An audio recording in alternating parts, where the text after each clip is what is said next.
Je voulais vous parler de la protection sociale qui actuellement subit une casse très importante. Il ne faut pas oublier que le régime de protection sociale comporte plusieurs volets. Vous avez aussi bien la caisse primaire d'assurance maladie qui vous verse les prestations, que la CEDIC qui en fait partie, qui va vous verser les allocations de remplacement. Vous avez aussi les allocations de la CAF. Vous avez le régime de retraite qui a subi ces dernières années de graves attaques. Et vous avez également la mutualité. Aujourd'hui, tous les secteurs de la protection sociale subissent une casse de l'intérieur, subissent des réductions d'effectifs. Par la conséquence, en dehors de la dégradation des conditions de travail qui sont les nôtres, en dehors des budgets restrictifs qui font que nos salaires n'augmentent pas, nos perspectives d'avenir sont dans les bas-fonds, si je puis dire. Au-delà de tout cela, ce sont aussi les conséquences sur les assurés sociaux qui, en dehors des diminutions de leur remboursement concernant les prestations, nous avons eu les franchises médicales, les restes à charge sur tous les actes médicaux, le nombre très important de médicaments qui sont déremboursés. Aujourd'hui, se soigner, c'est difficile.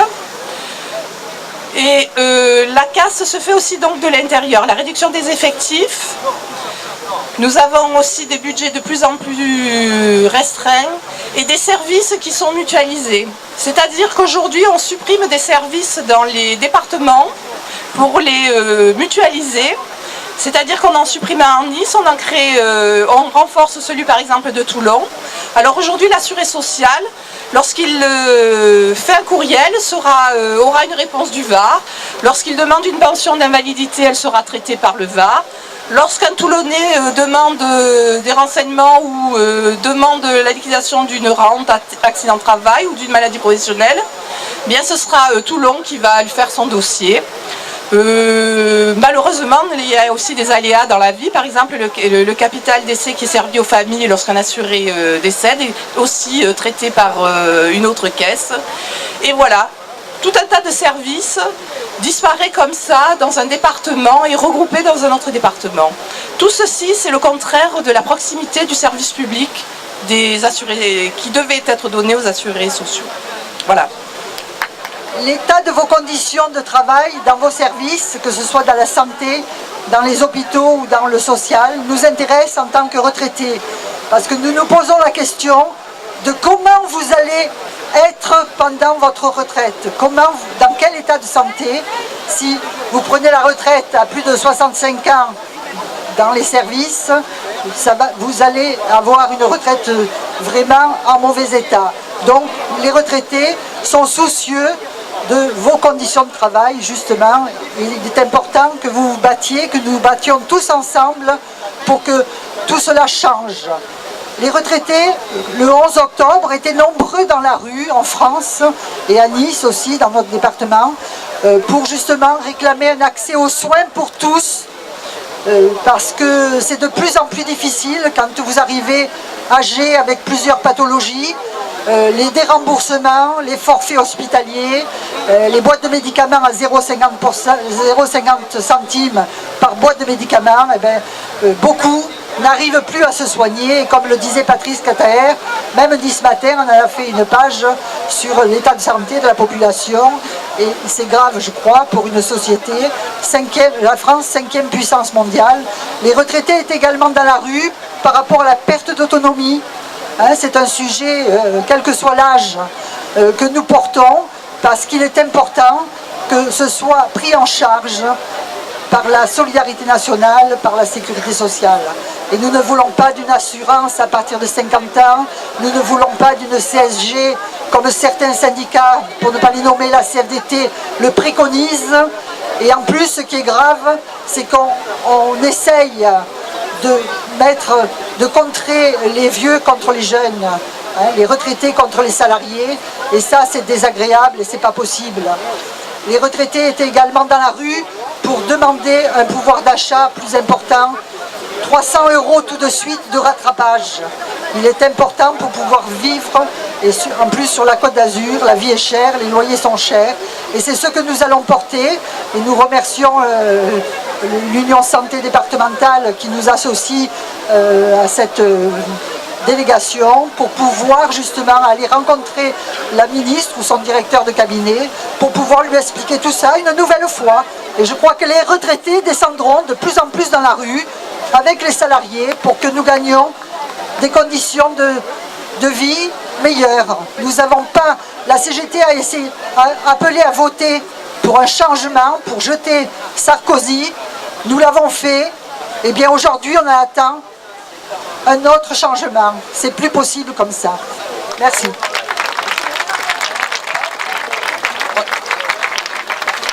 Oui, bonjour, moi je suis Dominique Buffoni, élu CGT. Je suis venu avec mon fan club parce que je suis un peu timide.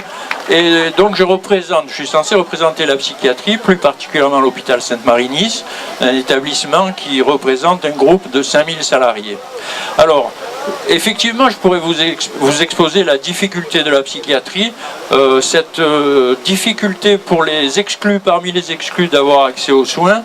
Tout le monde le sait, ça. Je pourrais aussi évoquer la difficulté de recruter des salariés parce que notre convention est menacée, plus que menacée, mais vous êtes un peu informés. Je pourrais aussi vous parler de l'hémorragie des médecins seniors qualifiés qui quittent notre établissement face à la barbarie de notre direction, mais je ne suis pas sûr que ça vous intéresse.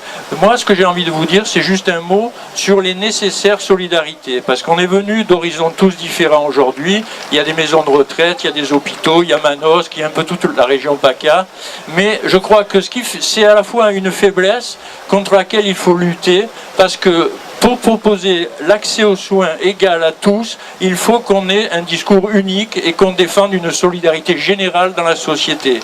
Alors, le seul intérêt de la psychiatrie, c'est peut-être ce qui peut nous donner une force pour défendre établir une défense globale, c'est qu'on peut mesurer la qualité d'une société à sa capacité à défendre les plus faibles des plus faibles. Et je crois pouvoir vous dire aujourd'hui à Nice que les plus faibles des plus faibles, ce sont certainement ces patients en déshérence, sans soins, parce qu'on supprime peu à peu tous les services de soins auxquels ils avaient accès habituellement. Le dernier exemple en date dans notre établissement, c'est qu'on veut les priver de prise en charge somatique. C'est quoi une prise en charge somatique? C'est une consultation chez un ophtalmo, c'est des soins dentaires, c'est des choses qu'ils n'auront jamais dans notre ville, car on sait très bien que les cabinets libéraux ne les acceptent pas.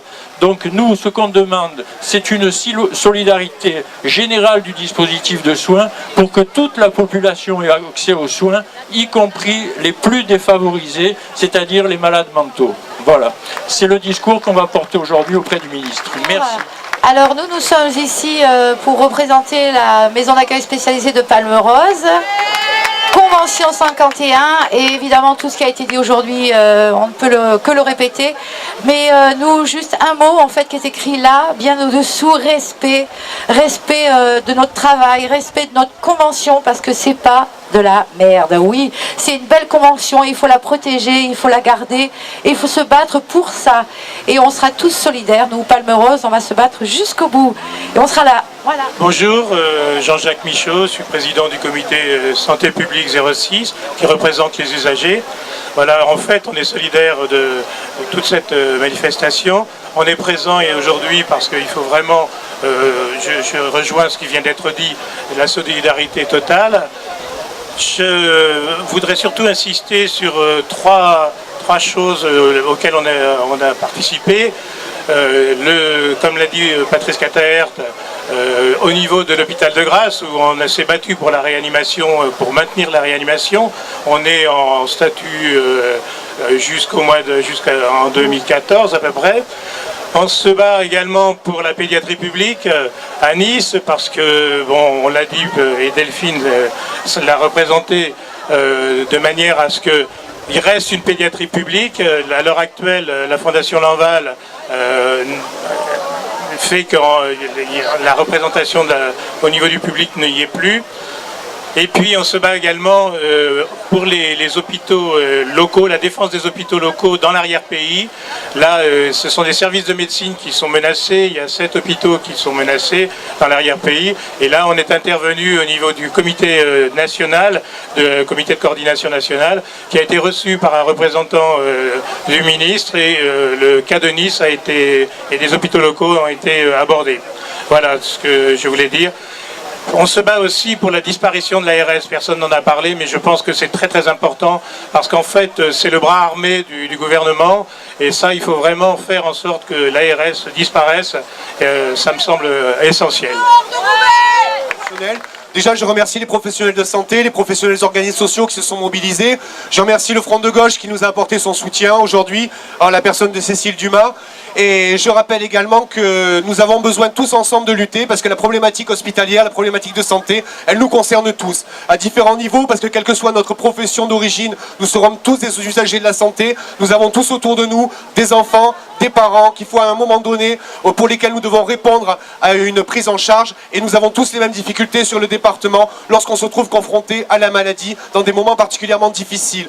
Alors rappelons quand même que le trou de la sécurité sociale, eh bien c'est quand même quelque chose qui est orchestré, parce qu'il faut rappeler que l'argent de la sécurité sociale, ça n'est pas l'argent du budget de l'État, c'est l'argent des salariés. Et aujourd'hui, cette gestion, elle nous a échappé, et c'est depuis qu'elle nous a échappé que les caisses se trouvent déficitaires, et ça il est important de le rappeler, parce que nous avons tous besoin de nous réapproprier la sécurité sociale. J'en veux quelques exemples rapides. Dans le trou de la sécurité sociale, enlever les maladies professionnelles, enlever le scandale de l'amiante, enlever les accidents dans le bâtiment, parce qu'aujourd'hui les entreprises ici dans ce département donnent une prime de 20-30 € aux salariés qui sont payés 1200 € dans le bâtiment pour qu'ils ne déclarent pas en accident de travail les accidents qui arrivent sur les chantiers. Et ça, c'est un déficit pour la sécurité sociale.